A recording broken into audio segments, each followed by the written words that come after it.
Simpulan yang paling tepat berdasarkan teks tersebut adalah titik-titik. Coba kita baca terlebih dahulu teksnya. Pemerintah yang efektif tidak hanya diukur dari banyaknya kebijakan yang dikeluarkan, tetapi dari sejauh mana kebijakan tersebut benar-benar memberi manfaat bagi masyarakat. Banyak program pemerintah yang tampak baik di atas kertas namun gagal di lapangan karena kurangnya koordinasi antar instansi dan minimnya pengawasan. Selain itu, masih sering ditemukan tumpang tindih kebijakan antara pemerintah pusat dan daerah yang justru menghambat pelaksanaan program. Dalam kondisi seperti ini, transparansi dan akuntabilitas menjadi hal yang mutlak diperlukan agar kepercayaan publik terhadap pemerintah tetap terjaga. Tanpa tata kelola yang bersih dan keterbukaan informasi, kebijakan pemerintah akan sulit mencapai tujuan utamanya, yaitu kesejahteraan rakyat.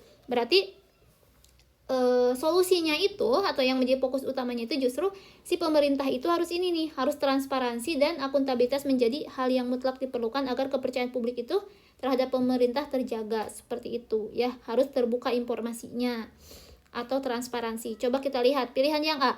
Efektivitas pemerintahan bergantung pada koordinasi, pengawasan dan transparansi dalam pelaksanaan kebijakan. Ini bisa nih dijadikan sebuah kesimpulan. Kita skip dulu, lihat pilihan yang B. Pemerintah sebaiknya mengeluarkan lebih banyak kebijakan agar masyarakat merasa diperhatikan. Ini kurang tepat juga ya dijadikan sebuah kesimpulan. Karena tidak hanya kebijakan yang mengeluarkan kebijakan lebih banyak itu tidak bisa menjadi sejahtera gitu ya kalau misalnya tidak benar-benar memberikan manfaat gitu.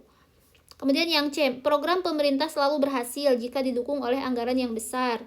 Dalam teks tidak menjelaskan yang ini ya.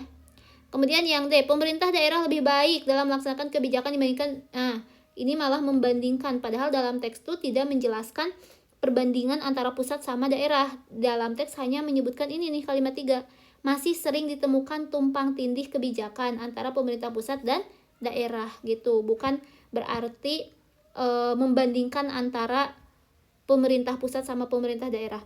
Kemudian yang D, keberhasilan pemerintahan hanya diukur dari banyaknya program yang dibuat. Ini juga salah ya. Jadi simpulan yang paling tepat itu ada pada pilihan yang A. Efektivitas pemerintahan bergantung pada koordinasi, pengawasan dan transparansi dalam pelaksanaan kebijakan. Seperti itu ya.